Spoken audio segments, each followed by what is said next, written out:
Good morning. This is Talking Devils. I'm your host, Wayne Barton, joined by United legend Paul Parker and living legend Dave Murphy to talk over a great week at United. Utterly fantastic to deflate hopes that were rising. If you're watching live on YouTube, if you can subscribe and get your comments in. If you're watching on Twitter, feel free to comment because I think they still show up on the stream. If you're listening back on the audio podcast, if you can subscribe and leave a positive review platform you're listening on, and that'd be very much appreciated. Mr. Parker, how are you doing?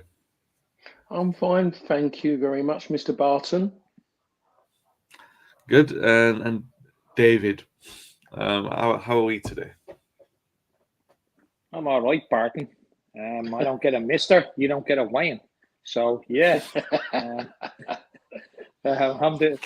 Considering the weekend, yeah, I'm doing okay. It's sunny here in Ireland today, so I want to get out there and enjoy our summer for today. I had a momentary panic before we went live because there's a lighting issue in my office where one side's well lit and the other side natural lit, and I look like a ghost. Which, considering I saw Manchester United play the weekend, is probably about right. Morning, guys. Asbjorn, he says, should it not be Sir Paul? Oh, well, we've written to the authorities, but they're just not answering my letters. And Dan, morning, Dan. Hope you're doing well. Good to see you at the weekend, mate. Okay, right. Let's get into Fulham. Without an away win since the opening day of the season, filled the boots at Old Trafford. Thoroughly deserved victory, given to them in a manner in which United have often snatched in the past. It will be scoring late on. One of those games, really, where it was evident from about 20 minutes into it that United probably needed a Fulham goal to push them into action. It finally did come midway through the second half, and United still didn't liven up until the last 5 minutes. There's no coherence in the side, no rhyme or reason to anything they were doing with the play, no pattern in the build-up.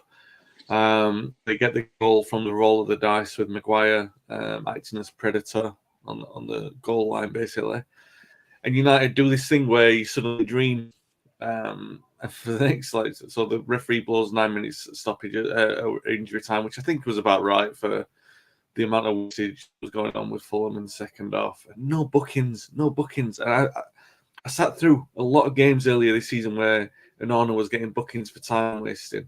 And I get that, new rules that come in often do water out as the season goes on, but God, no bookings at all, time wasting. Anyway, and there was a stoppage for Casemiro, so obviously 9 minutes. You felt for like 3 or 4 of those that United were actually going to win it, and then they have a turn where Traore is brought on, which, to be fair, is just a masterful substitution, really. They knew they were going to get 2 chances. United would present them with at least 2 chances. They knew all they needed to do was to get Traore in front of Maguire. They did, and Iwobi scores. From my first glance from where I was sitting in South Stand, it looked like it'd been one of those where it bounced off Onana's forearm and went in. But seeing it later on, he was just caught out positionally, which isn't any better. Fulham in the woodwork. I know United did as well, but Fulham really, they were not the first team to come to Old Trafford and deserve the win thoroughly this season. United leave me scratching my head, wondering how many games have we outplayed the opposition, because this was another one where we were outplayed by them. Before I come to you, Paul, Dan says, I've been on a rant via Twitter, because I'm not calling it that. Although I just did. As for me, losing Martinez, Sean Hoyland is brutal. We have 4 players with pace, that's 2 of them, and all of these define much of how we play. What did we expect? We'll get on the injuries and individuals in a little bit. Paul, on the balance of play, you were there. You got to see your old club win against your old club. Delightful for you then. No, it was very delightful. And as well, I made my debut watching the game in the Sir Alex Ferguson stand as well. It was a bit strange watching over that side. It didn't actually improve the viewing, of course, because it was shambolic. I mean, I think that's an understatement what I saw there. It was pitiful, I'm going to call that performance, to be perfectly honest. I look at Fulham, solid and very technical, and United were the polar opposite. Fulham kept the ball better. They knew what they was going to do next. They were very productive. United get the ball, and it's ponderous. I'm really not understanding how any manager can allow a centre half to have double figure touches weaving up the pitch. It's like watching a slow motion basketball game. The way, and the man with the bananas on his feet, bringing that ball up, and it's just slow, ponderous. And if you're going to start like that, you can't just suddenly switch on and suddenly become dynamic. It sets the tempo for the whole team when the centre half is bringing the ball out. And you see how much respect that Fulham had for Harry Maguire with the ball. They kept letting him have it. They didn't try and close. All they did was wait for him to pass it, and then they went there knowing that he was going to give him a chance. They let him have it, and he's mostly feeling quite good about himself because he's slowly bringing the ball up. And then once he made that pass, Fulham just went bang, bang, bang. And it was just so blatant. And I'm sitting in the stand, and everyone's sitting around me looking at me, because there's a reason why I don't go and play the tables in Las Vegas, because this gives things away. And I was cringing. My missus was just there, was there kind of keep nudging me all the time, because I was getting anxious just watching how poor it was, and thinking about when I was playing, and what you learn from being around good players, decent players, players who want to win games, players who will tell you when you're not playing your part in trying to win games. You have no more than 3 touches. Control, another touch to set, the third is to give it. Even if you knock it 10 yards and change your position and get it back again, you've affected that team, because they've got to adjust. But someone touching the ball, and it looked terrible when he's bringing the ball out, by the way. He might as well been legless the way he was bringing it, because it was that slow. And he's going in a straight line and nothing's changing. And Fulham were just bouncing off the back of it.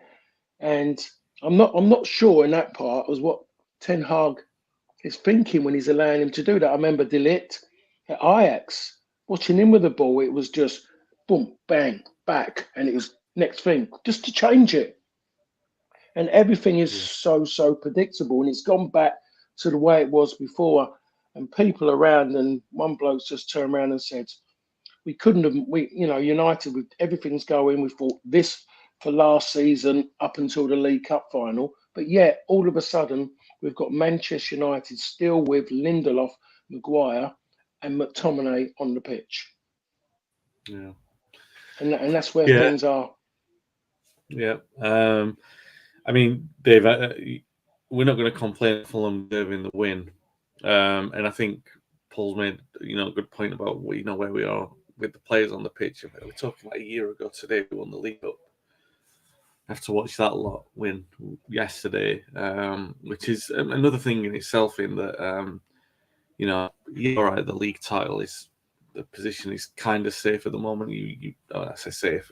Liverpool are fighting for it, don't get me wrong, and the value of momentum and emotion might well take them all the way to winning it this season. But there's like United are light years off Liverpool at the moment, and we start with a decrepit Liverpool side yesterday. They pulled out at the back, and all right, some people can say, well, that's the value of Klopp having been there for 7 or 8 years. That he's still, that's his team, and they've got the same spirit.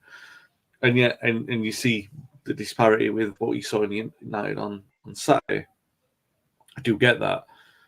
I'm not comparing the sides. I just mean what I'm saying about the Liverpool thing is that they still pride at stake in terms of Liverpool's overall trophy. All United are close to that. This squad is still defending that. You know what I mean? And they're nowhere near. And the performance on Saturday.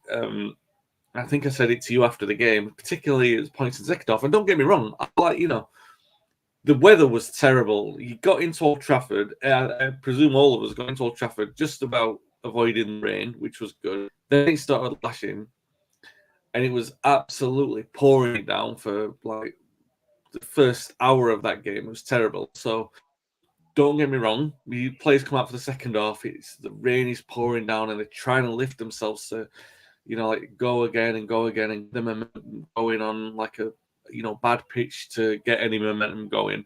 But no one was taking the bit. No one was all right. Well, it's my responsibility. I'm going to go and do that. And like I said it to you after, Dave, that it felt like a show for those players. It felt like we'd made them go out to play football, and they didn't want to play football. Like most of the second half is like, why are we doing this? And obviously that translates to the fans as well. At some point, everyone's getting frustrated. If you don't want to be there, then that's what it looks like. No one taking responsibility for it because they know really it's not going to be their day. But you don't write that off from like 20 minutes. Do you know what I mean? Someone's got to take responsibility, inject something. There was nothing at all.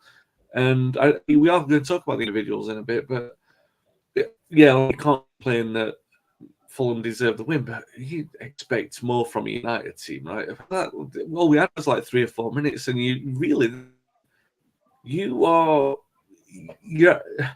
you're investing in is the history of the club and not the squad and the players. Yeah, all right, they've done it a few seasons, but you're dreaming of an unlikely win based on the fact that United have got in their DNA, and this squad, they saw what they've got in their DNA. They shot themselves in the foot, and we are left now talking about an embarrassing defeat. Yeah, I mean, if I'm a Fulham supporter, I'm disappointed with 2-1. That's how that game went. I really am. Yeah. I'm going back down to London thinking this, great winning at Old Trafford, but we should be living off this for years. This should have been 3-4, 5-1. United played for, 5 minutes max at the end, and then still got beat. It's probably one of the worst games I've seen in a very, very, very long time. There's just no leaders. We're going to talk about that in a bit. There's no motivation. I just don't understand. I know it seems to be cliche at the moment on X, but I don't understand what they do all week. I really don't. And if what they're doing all week is what we saw, that's just shocking. I mean, Paul's right. Fulham were encouraging United to give Harry Maguire the ball. They were encouraging. It was just when he got the ball, you could actually take a nap for 20 seconds, knowing that it wasn't going to leave his feet. Knowing that you weren't going to miss anything other than him going backwards, forwards, sideways, backwards, forwards. Stop, turn around. And Fulham were just, they're just putting men behind the ball, going, this guy hasn't got a clue what he's doing. All we got to do is stand here. He's no options because no one else is looking for the ball. And it clearly was like Sunday league football from us, where the guys come out of the dressing room, see it's pouring rain, and like, oh my God, I should be in bed right now. This is ridiculous. And like I said, we'll get on to 1 or 2 players later on, as you said, that I don't want to bring up right now. But we were absolutely terrible on Saturday. I mean, there was a time, I think it was around the 20th minute or so, where United got a corner, and 15 seconds later, Fulham had a chance. Yeah. That's how bad it was. It was just like the end of a pre-season tour, and it's just we're trying to get some fitness levels up, and they can't even be accused of that because none of them had. It was just shocking. It was really, really bad. I thought the substitutes were terrible. Casemiro going off didn't help. But at the end of the day, we can't keep saying that, we're missing Martinez, we're missing this player, we're missing that. There's literally no game plan. That's the way it looks to me. There's no game plan at all. It's give it to Harry Maguire, and then hopefully that other team will park the ways so he can pass the ball. Yeah. I don't want to criticize Harry Maguire because at the end of the day, he was probably one of our better performers, and he ends up coming up with the equaliser. But that's not the level that we should be at. Everything has to go through Harry Maguire, and it's absolute. And it's I don't even know what the plan is to go through Harry Maguire when he gets the ball. What's he supposed to do?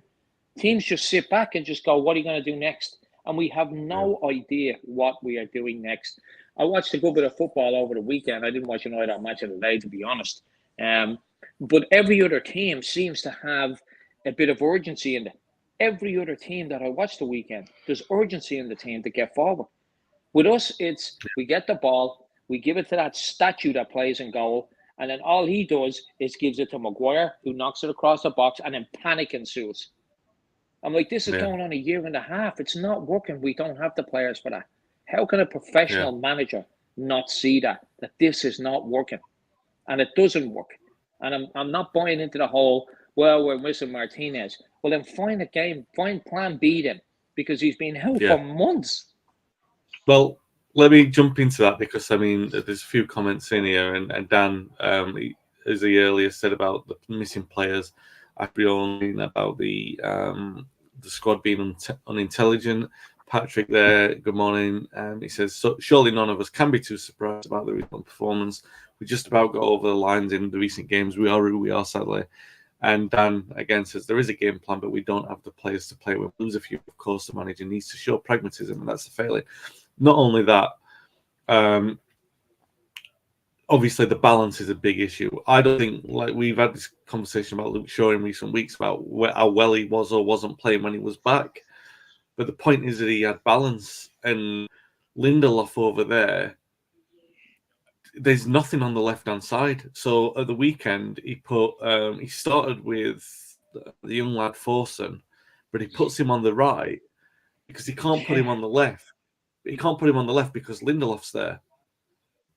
So he puts him on the right because Dalot has got more experience there, even though Dallow's not an experienced or strong enough defender to handle a rookie playing in front of him. So then you've got an imbalance in the side anyway. So that you don't have that kind of balance. Sorry, before you move on from that, Wayne, though, but by doing that, he took two players out of the positions that they'd been doing well in, and put them in positions that they're not doing well in. He put Garnacho on the left, and he put Rashford up front. Yeah. You know, I've criticised Rashford a lot, but what I will say, on the left lately, he's been playing better. He was non-existent on Saturday, and Garnacho has just been, you know, out of this world since he's on the right. And this is what I'm saying, that there doesn't seem to be any other plan other than we have to play it through our centre back. And then when we do that, it's I don't know. Yeah. Look, I mean, this is the benefit of hindsight, but this is the benefit of talking about this for the rest of the season. It's not something like we've not talked about. Is that you would have thought the penny would have dropped with the manager at this point, where there's no point, like Dalot doesn't bring that much on the right that it's not worth moving him over because he can play on the left. So try something different on the right. Even try, if you want to try Lindelof, have him on the right because he's right-footed and he can run that line. Or if you're not going to play him there, play Amrabat there, because we've played all season with a Cavan at left back, which other teams have just exploited repeatedly. And they did that on Saturday. Fulham came knowing that Lindelof can't play that line, and United were going to predictably play him. So if you do something different, if you play, like, say, Amrabat at right back and play Dalot at left back, at least then you've got some square pegs in some roles, like not the best, but it's horses for courses, and then you can build on that in front. If you've got to try and hold your forwards into the places in which they're supposed to play, if you don't have Højlund there, then try something different. Try McTominay in that front line. At least he's been scoring goals, and you're not actually relying on him to carry the ball anywhere. Just put him there for a game and see what happens with that, rather than bring on for Casemiro. And don't get me wrong, Casemiro had to come up. I understand that. But already then, because that's an hour in, just an hour in, you've got the manager thinking we've got to try and score a goal. So he brings McTominay on for Casemiro, and it upsets the balance of a team that wasn't anything more retention anyway. The obvious solution there is Eriksen, but he doesn't do it because he's panicking about chasing the win. The comment from Joe says, is there a case for total change in formation? It's not like things that can get worse. And this is where we come on to, really, because we talk about these, the players. I'll come to Paul first with this one. So obviously there's been a lot of talk about Martinez and Shaw missing and the balance, and talk about Lindelof at left. It was obvious at the weekend that, like you said, there were weak spots in the defence, like Maguire, they're letting him have the ball. Lindelof, they're looking to exploit that. Like the point was, when they brought Traore on, that there was a space between Lindelof and Maguire that he was going to absolutely destroy for 10 minutes. And so teams are targeting that. United should shouldn't be allowing them that kind of vulnerability. They should at least be like saying, all right, we know we're injured in the back line, but this is the best we can do with it. And we're going to at least gonna have some of our own balance in there at the moment. And by the way, I understand injuries, and I understand, and I've been the first person to defend the manager all throughout this, but they're the same old problems every single week, aren't they? You should have by now, this is on the manager, not the injuries, but he should have had a better solution to what we've seen, right? Yeah, I think the most obvious one for me is that Lindelof played a lot of games for Benfica at right back. Dalot can be more than able on the left-hand side and do a job. So you get a little bit more going defensively. Dalot isn't at his best. He's better. He's definitely better. His defending has improved, but the team would have been better balanced on with Lindelof at right. And Lindelof would have done a lot better job on the right side. He'd be more than able to do a job on that side. But he didn't. He decided to carry on doing what he's doing. And as you said, Fulham saw it. The moment Traore come on, it wasn't going to work out. When you attack that side with Lindelof, who's unbalanced in his attacking and his defending, because he didn't want anyone to go outside him on that left side. And you got Harry Maguire, who either side he's slow. He's going to give fouls away. Always going to give fouls away, pull it back. So he got it wrong. And there's so many people out who are now kind of hoping majority of people want Ten Hag to be given the opportunity to go out and become the first manager to actually get the opportunity to manage them with finances available, rather than having to chase or wait until the last minute and then having to go and spend fortunes on the same player you could have got for a third of the price. But the way he's going about sometimes his selection and the substitutions during games, it does get people scratching their head. It certainly does. And just being in the Sir Alex Ferguson stand and listening to what people are saying, you're hearing some of the shouts. It hasn't gone to the extreme yet about the manager, but you can see people are saying it about him, and they don't really want to be saying it. They're saying it because they want him to do better in what he's doing, and it is tough for him. It's tough losing the fact of three key players. We can't say they're the greatest or whatever, but we know that Martinez is the best defender at the club. Yeah. You know that his presence, the fact of he leads by example, and it saw the improvement when he did come back in that short little stint before he got this next injury, the difference he made there, and he's been severely missed since. Luke Shaw gives balance on the left, even if he might not have been right over the few games. You could see the difference in him being there. Yeah. That's been and that has definitely been taken away. We know there is again issues now in midfield, and there was something you could see brewing between Casemiro and Maitland. There was something there. There was something going on, but he still needs help. I feel sorry for the young lad, Forson. Yeah. Forson. I feel sorry for him. What happened to him at the weekend? It was a wrong time to be bringing him in a game like that. And the manager, as much as he wants to try and help people by trying to when you bring a young lad in, like you bring a young player in, you give them the best opportunity to go out on that pitch and make him comfortable. And he didn't go and do that. So that lad now is sitting now this morning, back at training, knowing he was there at the weekend, knowing that he come off after second half, come off quite early in the second half. Is he feeling, I haven't done my job? Was it my fault? And how's his head at this moment in time, by the way, what the manager done? So there is questions to be asked, but we have to look at it. And the best thing to throw out, in my for the manager, is got to look what he's working with. The people who were working for him to try and bring him what he wanted. And we've seen those people just weren't good enough. They was playing their own little game. It was like all friends getting together. Should we get him? Oh, yes, yeah. And we can tell people what we're doing because we're at the biggest club in the world and we're buying players. Oh, he can have him. Let him deal with it. And we'll sit back and let him take the brunt of it. So Ten Hag has walked into a situation where managers before had been there one. You know, it's as simple as that. It's a no thank you task at this moment in time at Manchester United. And the longer this goes on, we're looking at it and think the way the talking's going on, he's going to be pushed out of a job because of what's going on, which is out of his control. The players are going to cost him his job. And those players, most of you are thinking it's not a problem because we've still got next season as well. You read about what's being said and you can't believe everything what's being said because everybody thinks they know everything now because of social media. They know this, they know someone who knows this. Everyone's talking the truth. But you read the bits about he's going to have a clear out. So if, as it said in the paper during that time, like, was it January? No, sorry, last summer, I think it was, about Harry Maguire, or whenever it was, last summer or the January window, West Ham wanted Harry Maguire, but Harry Maguire said he didn't want to leave because unless he gets all this money that's on his contract.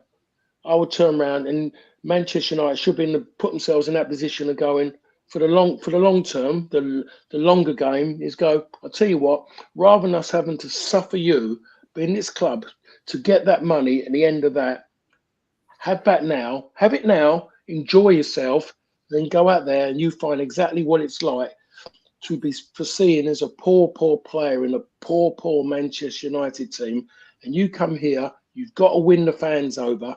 And more importantly, you've got to go and win over those players in the dressing room who suspect you're not that good and suspect that you've been a little bit of a sneaky snakey while you was at the biggest club in the world. Go and deal with that situation because there hasn't been many people, Wayne, as you know, who have left Manchester United and kept up a level. Yeah, no, it's a fair thing, and I think that's the point with the United squad is that they've got that much rot in there. But this was always going to come. I think this is the point, isn't it, Dave? That, I mean, like a lot of us know and understand that. Dan made the point in the comments there. I'll just come back to it. Apart from Patrick's comment there, I just want to refer to this very quickly. It says, Forson's inclusion says a lot about Anthony. I think he came on for about 3 minutes. At left back, he came on for 3 minutes. Dan's comment earlier about what did we expect? And I think that this is a thing like, do we expect better? Are the managerial changes now, when we see what he's doing with the squad or what he's not doing with the squad, how much of it lies with him or the injury crisis? And I look at it, Dave, and I genuinely I am concerned about it because I think I've given the manager, I've cut him a lot of slack there. And over the period of the season, like got the injuries. I'm talking like September, October. I was saying, look, get ready for a rough ride because there's a massive disparity there. We've got rid of a lot of players over the year in which he'd been in charge. He'd been ruthless with that, but what you're left with is obviously this disparity of players who just aren't good enough and they're getting called in. Their attitude wasn't right. They were ready to move on. All these players that we don't need to name them all the ones like, I don't know, we've said Maguire a lot because he played on Saturday and he featured so heavily in the sort of pattern of the game. But he's only one of many who the managers had to stop back and rely on when they're not, the thing. So how much of it, I mean, is it fair? Because, I mean, this is the evidence which Ratcliffe and Ineos are then making the decision, basically. Are they going to look at the squad and say, the squad are culpable? Because really, I look at it and I think both are moment. We look like we're going to be in a better position to be more ruthless with everything, like writing off players, like moving on and things like that. But obviously, that doesn't save the manager. And I go back to the point a year ago today, he'd won a trophy. We're looking up. You're thinking the future's really rosy under Ten Hag. how concerned are you at the moment when you look at the events and we did have a little upturn in form? It looked like things were getting better, but then the injuries have crept in and this massive disparity is there again. Do we expect a better plan B from him at this moment in time based on the tools that he's got? Yeah, I mean it's hard to criticize him, but it's hard not to criticize him. It's a really it's one that I go back and forward in my head all the time. And you know, I'll go on a bit of a Wayne long answer here, so sorry about that, Paul. So basically, it's one of those situations whereby there's arguments for both sides here. Okay, a manager always wants to have a fully fit squad, and when he has a fully fit squad, then he can be judged. Unfortunately for Ten Hag, he's never really got a good run at that, especially this season. And when he did after Christmas, you know, it was going pretty well. That said, you know, we weren't beating Real Madrid, we weren't beating Liverpool, Arsenal, or City. That's not disrespecting the other teams that we were playing. I'm just saying that we weren't coming up against anyone that you know we would normally look at the table and go, "Yep, 3 points there." So I do feel for him with the injuries, but there has to be a better plan. When we have injuries, every team has injuries, but every other team above us seems to be able to manage those injuries a lot better. You know, you look at Liverpool's team yesterday, it was completely decimated. They had players on that you had to Google and like, who the hell is this guy? And they still went on and won the League Cup. Arsenal, the same thing. They've been decimated. The only team that can afford to have 11 players injured is Man City, and we all know why. You know, because you know they can just throw as much money at it as they want. But every other team manages 100 times better than Ten Hag does when we have injuries. He doesn't have a plan B. That's very, very clear, and that's the criticism I will give him, is that for a manager that is supposed to be deemed in, you know, one of the best in the world when he came to Manchester United, to not have a plan, to not know what to do when you have 3 injuries is absolutely mind-blowing. It's shockingly bad. You know, I want to see I think we all want to see Ten Hag do well. But he has to give us something. He has to give us something. Right now, all he's giving us is lame excuses. I mean, he came out after the game and he said we dominated it. Does he think we're idiots? Absolutely ridiculous to come out with that comment. We like I said earlier on, I'm a Fulham fan. I'm disappointed with 2-1 at Old Trafford. They should have smashed us by more. It is that thing. I like the guy. I think he's come in and he's stamped his authority down. But if there's no plan B, we need to have a plan B. And that's the unfortunate thing. We can't just keep saying, oh, he has injuries. Every club has injuries. It's ridiculous. But every club seems to manage it and seems to change formation. Or seems to do something different. Like you said earlier on, try something different. Throw McTominay up front. Leave the 2 players that are out on the wings in the positions that they've come accustomed to. But if you are going to change it, I mean, Anthony was brought up earlier on. Why didn't he just play Anthony on the right? It's mind-blowing it is. Some of the things he does, especially the substitutions, make absolutely no sense at all. And you know, you gotta pat him on the back and say, listen, he has his way of doing it and he's not going to change. But unfortunately, that may lose him his job, because not having a plan B for a manager of his experience is absolutely mind-blowing. It really is. And David, the injuries thing, I'm tired.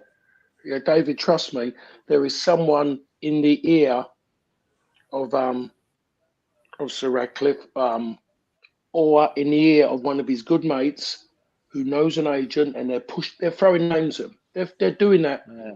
Yeah. They're actually doing that because at the end of it, it's all about getting someone in to earn money, and there's someone there trying to push for him to make that change, saying to him, "You can do that. You're a new person. It's what they do. It's what happens generally. New people come, a new regime. They have their own man at the top, so it feels like we're in control. We're doing that, and that man's going to govern that. Very rarely do they keep that manager, and normally, if they do keep that manager, bang, it's not long before they've gone. So and that's what the whole thing has been pushed. The media are trying to push. They want to change at Old Trafford because they want content for the next bit where they can talk again, start talking from 2013 and go through the whole scenario from 2013 to now. So it's a fantastic story. And maybe it might be the only thing that will get Liverpool off the box or winning a Potsy League Cup. So you never know. Well, let's talk about two players who we've not mentioned so far, who are fairly obvious that we should do.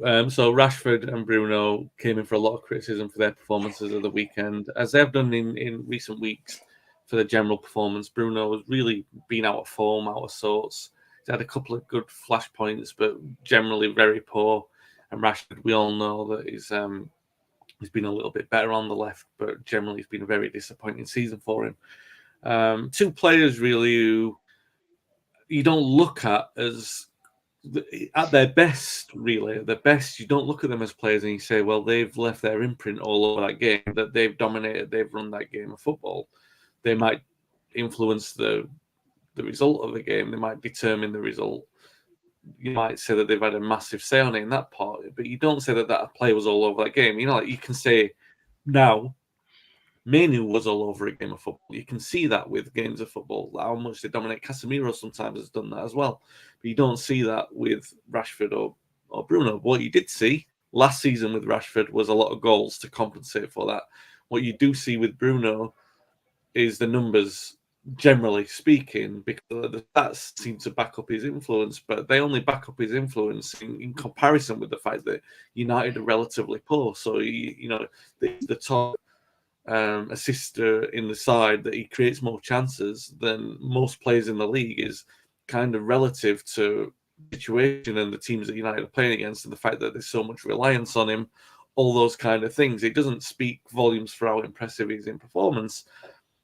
On Saturday, you needed we needed both of them to step up, and it's quite close to quite the worst, but maybe as poor as I've ever seen Bruno play. A lot of people have said that he put in a lot of effort, but I felt him, and I thought United were looking for leadership, and the captain was nowhere to be found.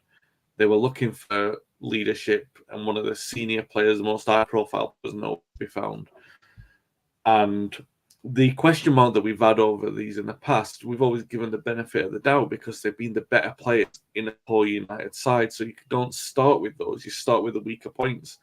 We always had the comment, me and Paul, like just before Dave joined us on a full-time basis, the conversation we always had where we'd land back on with Rashford and Bruno is, yeah, they've done great to this extent. They're the better players in this side, but can you see them in a side that wins the league? And we're already there asking that question with these players anyway, because the proof is in the pudding. They're not. They wouldn't be in a side that wins the league. They might find an argument for Bruno being in there, but he'd still be the erratic player in there. He'd be the one taking the chance, losing possession of the ball. Chief culprit, losing possession of the ball in a team that desperately needs ball retention. You can carry that liability if he's creating the chances and you're winning games and getting away with it, or if United are otherwise good in ball retention. But we're not. If we don't have that, then giving it the ball to Bruno so he can be speculative with players who are not good at keeping the ball on the other end of receiving the pass, it's a dangerous player to carry in your side. And when the chips are down like they were on Saturday, you really needed them to step up. I guess there are bigger picture things to think about. So I don't really know how much. I don't want to be too critical. I've been fairly critical there of both of them. Dave, it was a worrying performance from them, wasn't it? I mean, I'll start with Bruno. When Bruno was given the captaincy, I thought it was a good move. I really did. I thought he was probably one of the only players on our team that was capable of taking on that responsibility. Unfortunately for Harry Maguire, he wasn't getting into the team. It just didn't make any sense to keep that pressure on him because the media were constantly bringing it up that the captain doesn't even get into the start and doesn't even get into the squad. So I think it was a good move with Ten Hag to take it away from Maguire. And at the time, I thought it was a good move to give it to Bruno. I mean, hindsight's a great thing. I think he's actually one of the worst captains we've had in a long time. All he does is complain. That's all. He spends 80% of his game chasing officials around the pitch, moaning and complaining. I'm sure you've seen that clip that's doing the rounds now on Twitter as well of the tackle on him just outside the box where he just collapsed into a heap. And I can remember myself because I was in the Sir Alex Ferguson stand as well, and I'm just focused on him, and we're still attacking, and he's rolling around the ground, throwing his hands in the air when he wasn't even touched. I mean, it's like, get the fuck up and help your team. It's so frustrating it is watching the guy, and he's just sitting there. We're still trying to attack. Now we're one man down in the attack because he's just rolling around the floor like an idiot. And that's what it looked like. He looked like an idiot. And it's even worse when you see it back. It's shameful that a captain of Manchester United behaves in that manner. So like I said, in the beginning I thought, you know what?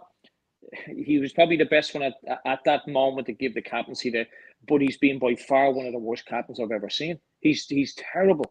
Harry Maguire was a better captain than him. Harry Maguire lost the captaincy because he wasn't getting into the team. It wasn't through lack of effort. It wasn't through lack of responsibility. Bruno Fernandes has no idea what it means to be a captain, I'm afraid. He really doesn't. He hasn't changed one bit. And all he does is runs around and he's crying at the referee all the time. That's all he does. He must be the most annoying player. He's today's version, I'd imagine, of Craig Bellamy. Just that irritating in your ear constantly all the time. And listen, I'm a big fan of Bruno. I know he gets criticised for giving the ball away, but honestly, to be fair to him, he's the only one that seems to want to try something. Yes, he gives the ball away at times, but I'm sorry, but for me, it's like if he wasn't trying things, nothing would be happening in a game. That's the positive I'll give to Bruno. Yes, he gives it away, but with players like him, unfortunately, that's the negative side of that. If he's going to be constantly trying things, he is going to give the ball away. There's not many players that can hit that 100% mark, even the high 90% with players like him. So with Bruno, I'm still I still think there's a place in the team for him. But Jesus, someone needs to take him aside and say, "You're a grown man. This is a professional sport. Will you stop doing that?" I remember that story that Ferguson said, and even the players had taken Ronaldo aside and said, "You just don't do that here. That's ridiculous. Stop that diving. Stop that collapsing on the ground." And Ronaldo's game took off. I mean, it wasn't just because of that conversation, but it helped his game. Stop falling on the ground for no reason. And Marcus Rashford is, in my opinion, he shouldn't even be in the squad. I know he's improved lately, but the lack of respect he shows the club and the fans by just trotting around that pitch, let's be honest, that's all he does. He does absolutely nothing. It's shameful. Absolutely shameful that we're paying him over 300 grand a week and he doesn't care. He really doesn't care. And we've criticised players in the past about that, doesn't seem to care. Marcus Rashford makes it obvious he doesn't care. He doesn't even chase ball. He does nothing. And then, to me, it felt like he was sulking for being put up front. That's what it felt like for me on Saturday. But he was non-existent for the whole time he was on that pitch. And how he remains on the pitch baffles me. When there's players getting taken off and you're like, well, at least he tried. But that guy does absolutely nothing. If PSG offered us, I don't know, 2 Freddo bars, I'd take that and move Rashford on. It's absolutely, he's just terrible. Absolutely terrible. Well, and I know he got a lot of goals last year, but I think we all knew that. And you had mentioned it a few times. Once those goals dry up, we're going to really see what he offers. And he offers nothing. He offers absolutely nothing. And it's I don't know. This is another part of where I criticize the manager. Is why are you picking him every single week? There's got to be a kid in the academy that will burst a lung to play at that game on Saturday. Has to be. And even Troy McTominay up front. He's what is he? Is he our second top scorer in the league? It's Marcus Rashford is, for me, the sooner we get him out of the club. I personally believe he's the last of that Pogba brigade, the Lingard, the dancing in the dressing room. Outside influences are more important than actually showing up for the club. The sooner we move Marcus Rashford and we get anything north of 50 million, it'll be a bonus. Hold back, Dave. So what you really think? Mark says the social clip that's going around hasn't helped Bruno. Has been like this all season. It's not even this season. That's just part of him. I remember there was an interview with him a couple of years ago, and like they used to. I think I said this on a pod a couple of weeks ago about they used to say about Rooney and his temper, and he was like, "Well, if you take that out of him, he's not the same player." And he said, Bruno said something like that. You take this out of me, I'm not the same player. What if you take the moaning and diving and rolling around out of you? Yeah, you'd be a better player. You're not the same player. He'd be like, I need that to stay like motivated or whatever. I'm like, no, I guess that's a contrast with modern footballers. I mean, Paul, like Dave, just being exhaustive there with everything we've kind of said with Bruno and Rashford in the past. Is there anything to add to that? I mean, I know that we've said the same things, haven't we? Like it was just a low point on Saturday, wasn't it? Yeah, it was, and I might have seen the game a little bit differently if I'd have been watching it at home, or I would have been maybe working on the game. But actually sitting there watching it and with everyone around me, excuse me, it did make a difference, and it made me feel quite low, to be honest. And then you go downstairs and you see all the old pros. I saw Stuart Pearson, Sammy Mack, Frank Stapleton. I was about to say Snoz, Lee Martin, Beardo, and you see them, and you look and you just see them around, and they're just staring across, and all you do, you put your arms out and you go like that. It was just like that. It was very, very quiet. Straight after the game downstairs, it was just, you don't know whether or not, definitely people weren't shocked, but people just didn't really want to talk because they knew whatever was going to come out of their mouth was going to be negative. It wasn't going to be good. So it seemed to change everything. People didn't really want to talk about it. And being in that stand and that spell where it just went, and they went gung-ho. It was like Manchester United of old. They went gung-ho, and normally if I wasn't playing it, is when after you'll see it and you think they're going to go and score 2-3 here. And it was like all this, and all of a sudden it was the best bit of the game, atmosphere-wise. Even my wife got into it, and she's West Ham daft. She was going, and I was looking at her, kind of going, "What are you doing?" And she just went with it. And then the goal, after the goal, and then Fulham. The moment Fulham scored, bang! You could have just gone. Poof! Someone's just straight away just switched off the noise, and everyone then moved downstairs. Just gone. Yeah. It was like that. And United of this era can't go gung ho because they haven't got a good enough back four in there. They haven't got a good enough midfield player who's going to sit in there and do a job. They can't do it. On the subject of Marcus Rashford, I think Dave is right. And for him, if his attitude's not right and he's not happy, come out and say it. Get a bit of respect back. Let him go for something. Going to be regrettable. The thing that's holding the whole thing together is the fact of he's seen as a local boy, and that's what's trying to hold it. United have got to stop putting PR first and start looking at getting a team out on the pitch of players who want to play and willing to run. The most undynamic team in the Premier League. That's what Manchester United are. No pace, no energy. You don't have to train every single day to have energy because that will get you going. It's as simple as that. Marathon runners do not run 26 miles to train. They train to prepare their body to be hurt. Marcus Rashford is not preparing himself to be hurt in a game of football. Let him go somewhere else. And like I said about everyone, let them go somewhere else and understand what they lost, because they just didn't really accept it and respect what they actually had. Yeah. It's as simple as that, and that's what's got to happen with him. Bruno Fernandes, everyone's argument about Bruno. The first thing, and Dave said it at the top of what he was saying, and Wayne joined in the back of it, said numbers. And that's what people do. All the fanboys. I never understood what a fanboy was, and all of a sudden I realised what it is. And it's a mad world we're going into now when people are supporting a player rather than a team. It's great, that, isn't it? And what they're doing really more than anything, they're taking the easy way out. It's a cop-out, complete cop-out. But you got to justify what Bruno, is it good for the team? It isn't good for the team. I talked about this when I was in the when I was in hotel football before the game, and I talked about my debut against Notts County, and I was absolutely, I mean, to be perfectly honest, I was crapping myself, and I never done that before at Old Trafford when I played there for QPR. I was always just, it was just wow. I was going around, and if we started right, things would be good. Got through the game when we're 2-0 up, and I was tired. I was so tired because emotionally it was a big one for me. And I remember I've gone into the middle and I've made a challenge. Someone's hit me and I've gone down, and everything just went off. And I'm lying on the floor. Robbo's come across to me, and he's kind of, blimmin' hell, Robbo's talking to me. All right, Pop, what's up? Yeah. Are you all right, Paul? Yeah. I think I'm all right, Pop. I think I'm all right. Yeah, I think I'm all right. Well, you better effing get up then, ain't you? And I kind of went, oh, right.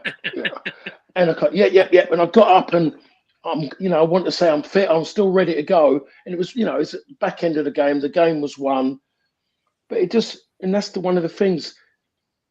Players, they don't want to get up. They want to lie on the floor. And he just said it to me. There was a game still going on. That time it could have been, stay down. We're going to waste a bit of time. No, get up. You're not hurt. And that's my head. I think about, why do you want to do that to yourself? Why have you, Bruno, made yourself look a complete and utter fool by doing what's gone out over the weekend? This has been going on forever, but this has been publicised more than I've ever seen. If you've got children in school, they're going to see that. You've got family, people are going to be laughing, people are going to be saying it to them. You're disrespecting your friends and family by doing what you're doing. It looks embarrassing. And like what's at the top of it, numbers doesn't mean anything. You judge people what they do over 90 minutes, and you watch them in a game. Don't throw up about opportunity. Who's judging what is a good chance? Your idea of a good chance, Wayne, Dave, is going to maybe be different to mine. What is a good chance? What is a great pass? What is an opportunity? We don't know. That's what these numbers are in football, because we know football, the way it is, numbers are difficult to use because the game, you can't control the game, because the game doesn't really stop in that sense. It's easy with rugby and cricket and all those kind of games where you can use these stats. All of them are great. Not in football, unless you get live stats, which they're just doing it out in America now in the MLS. They're doing live stats. Yeah. So I'm not having that with Bruno. I'm not having him as a captain, as a person you look at. Given what happened the weekend, that should be blatantly obvious to people that if he turned round and has a go at one of his players for something off the back of what he's done now, and he's trying to tell someone to get up, we're losing the game, I don't think he can speak on behalf of anybody. You look at talk about giving the ball away. It was a good argument for that, but he has the ball maybe more than most. He goes looking for it. He doesn't go missing. But the one reason why this is the biggest club in his career, reason why it's happened quite late, and everyone almost looking, cool, we've done this, is because of his discipline. His discipline with the ball when he plays, his positional discipline. He plays the game and he's on his own. He does not play in a unit. He won't sacrifice himself to do someone else's job. If they haven't done it, he won't go and do that job and then talk about it later. You played with Paul Ince and Roy Keane. They will come across, do your job for you because maybe a reason you can't do it or you've forgotten to do your job, and they'll turn around and tell you. And you'll go, oof. And that's how it works. But we had a lot of players who did that and they didn't need an armband. With today's world, people keep saying it, and you said it, Dave. Everyone talks about now is we haven't got a leader. No one's really going to get those kind of people in this country are going to disappear. In English-wise, it may be happening everywhere. I don't know what's happening in other countries because I don't live there. But in this country, we're going to lose those kind of people because football now has gone away from the working class kids. The Brian Robsons, the Roy Keanes, those kind of people, their background made them want to get out from where they're from. And when they got the opportunity, they went and grabbed it, and they wanted other people to understand that as well. They're doing it, so you do it. Kids now coming into football are not coming in with the same passion. They're coming in because I want to be a footballer, not because it's everything I'm going to put my life into. I'm desperate to be. They're going, I want to be a footballer because I can get a nice car, I can get a nice toilet bag, I can go on social media and get all these people to follow me before I even play in the first team. I can have 50,000 followers because of this and that. They don't know how to lead because they've never had that kind of life. Those kind of kids who play off the cuff, the creativity, the improvisation, they'll take them, put them into a classroom situation from being a street player, park player, playing with their friends, and mentally coach them and tell them simple, simple, simple, simple, and take all that ingredients away from them to get them to be stat players. And that's why in this country, as English, we're losing it. Everyone talks about these great players we've got. We've got good foreign players, great foreign players playing with our players. And yet we're telling ourselves that we've got this great league, we've got this. The problem is we're not actually furnishing our own. We're actually taking away the goodness out of our own players. We've got one player and one player only in this country who plays like a street player because he's got a manager who will respect that, because that manager had the best player in the world playing for him. And that one player is Phil Foden. Still plays as a street player because he's got a manager who respect that. All the other managers will and all these coaches in these academy will take all that away from these players, because the likes of a Gaza, the last one that we had, you know, the last great one we had up to this point, you try and get Gaza sitting there and someone's drawing on the board and showing him videos, this and that.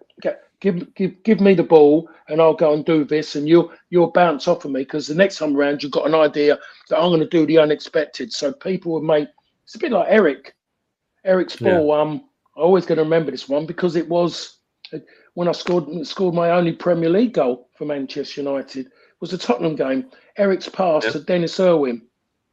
Did that just happen? Did someone coach Eric that in the classroom, or was it the fact of Eric done all different things and that ball goes into him?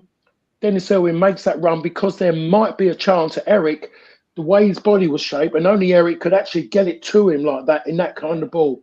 And that's the bit that we're missing on that side, and that's where the game is at the moment. So there's a lot that needs to be changed. It isn't going to be changed, and the likes of the Marcus Rashford, that ingredients of that heart was there to run, and now he's got what he wanted.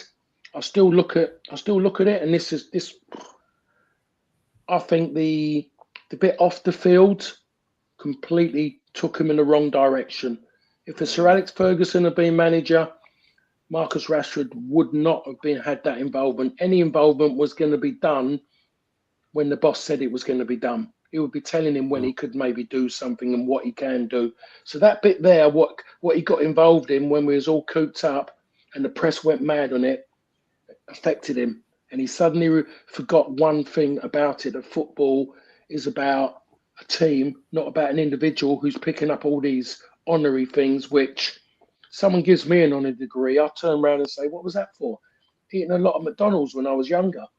Why are you giving me something I haven't earned the right to have? Great. There's a certificate on the wall and I'm looking at it going, blimmin' hell, I left school at 15. How did I manage to get that? So it's people are being brought up in the wrong way now. It's wrong. Too much given too early. And you know what happens when you get overfed, by the way, gentlemen? You sit down, you sit down, you don't want to run anymore. Yeah. Dave, don't take it so personally. Lee says he talks about we talk about Foden and Gaza. He says Rooney was also in that. I'll give him that one. That is correct.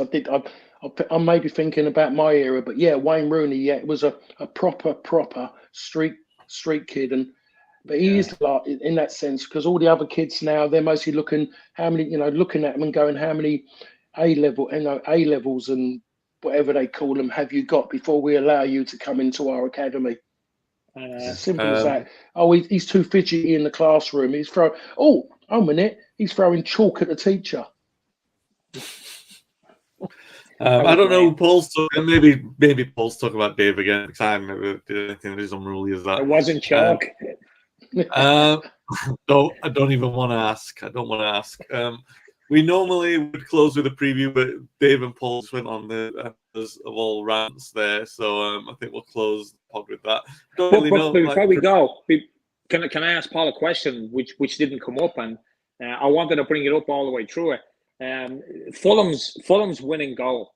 Harry Maguire is getting a lot of stick in social media today for not taking. I think it was Traore out. Is there an argument for that? I mean, I know there's that famous one from Solskjaer many years ago against Newcastle.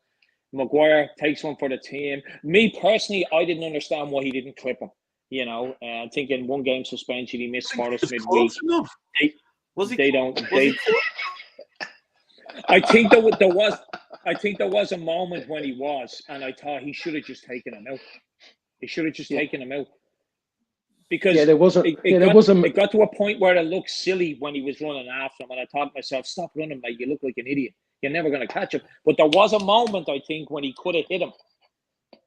It was a bit like the situation was like a bit like the Peter Reid one with Maradona, and Harry Maguire was impersonating Peter Reid, and then it come to Terry Fenwick. Terry Fenwick had already been booked, so Terry Fenwick virtually went ole like that. Harry Maguire, in certain ways, should have been sent off in the first half of that challenge he made. I think he was lucky. Yeah, I think he was. Yeah, in today's football, I'm only talking today and what's gone on before, and we're in that world where we're not sure the people who are running the game what they're thinking and behind things. But he should have been. So he's mostly thought to himself, "Oh, I can't afford to be sent off. There's only 2 seconds left on the clock. Go out there and, as you just said, just fall in front of him, do something." But he wasn't quick enough in his head when he was close enough to do it. It wasn't in his makeup. Now, again, I'm going to go back a little nostalgic. I would have just gone Steve Bruce. Steve Bruce would have just gone bang and gone. And then that would have happened and he would have accepted it. We would have kind of gone, Brucey goes, oh, but he would have gone, he's going to go there and there's going to be a chance. And we could end up getting nothing. We've got one. Fortunately, we're going to get 1 point and we're going to be very lucky. He would have gone, we could have had nothing. And he would have done it because Brucey may have been, I don't know, pace-wise, it'd have been a battle between him and Harry Maguire. The difference is Brucey never, ever looked like he was running in treacle as Maguire does. And Maguire runs like Forrest Gump anyway. But he was that clever, Brucey, really, really clever and astute. The only man I know people would jump for a ball and all of a sudden Brucey would drop off 2 yards and take it on his chest. He judged it. His timing, everything was brilliant. So that's what he would have done. Harry hasn't got that about him to think that way. He was mostly thinking it when he was trying to throw that lasso over Traore, looking to hang on and maybe have a little bit of a ski up behind him. Because it was after that, it was terrible. I was watching him run. It was like a slow motion Benny Hill moment. Yeah. Lee says, like a leader start the team, seen it last week with Bruno in the last minute versus Luton. Yeah, fair point. So I'm not going to let these lads talk about Forest and Man City because I had enough doom and gloom for over an hour of that. But you robbed me of my big build, which was to say, obviously, like we're talking about Ten Hag being under pressure and Forest away in the cup is a place where a manager's gone under pressure before. And yeah, all right. Well, I was allowed to get it in because you weren't talking about it. But this time next week, we've done well, Dave. We've done really well to stop him on that one. Fantastic, great work, mate. Great work. Like an hour and 3 minutes, and you know what? He's been rushing us through this to get to this point of Mark Robbins. Sorry, go ahead, Wayne. I'm not even going to do it because the fact of the matter is, I think it might. We could be having a different conversation next Monday morning. Because Forest got a great chance against us, and we could get crucified against us on Sunday, and we could be talking about history going a different way, and because. Is a game by game thing for Ten Hag, and right now you'll survive the end of the season. I've got no doubt about that. I just look at it and I think if you get 2 bad results here, this occurs, and it made me sad. But we will be back here. The one thing that will make me happy about it is even listening to you two rant for a few minutes. I would never do something like that. I'm concise. I'm succinct. Say my words as I mean them. Don't ramble ever. Over a long period of time. Yeah, sorry. Yeah. On that, Now I can get a word in edgeways. I'll just say goodbye, everyone. Thanks for listening. Thanks for watching. If you've enjoyed it, you can give us a review on the platform you're listening on. If you've been listening on the audio, we would very much appreciate it. Have a great week, and we will be back hopefully after a good one. But pessimistically, I'm thinking it's going to be much more difficult this time next week. But yeah, have a good one anyway. Take care.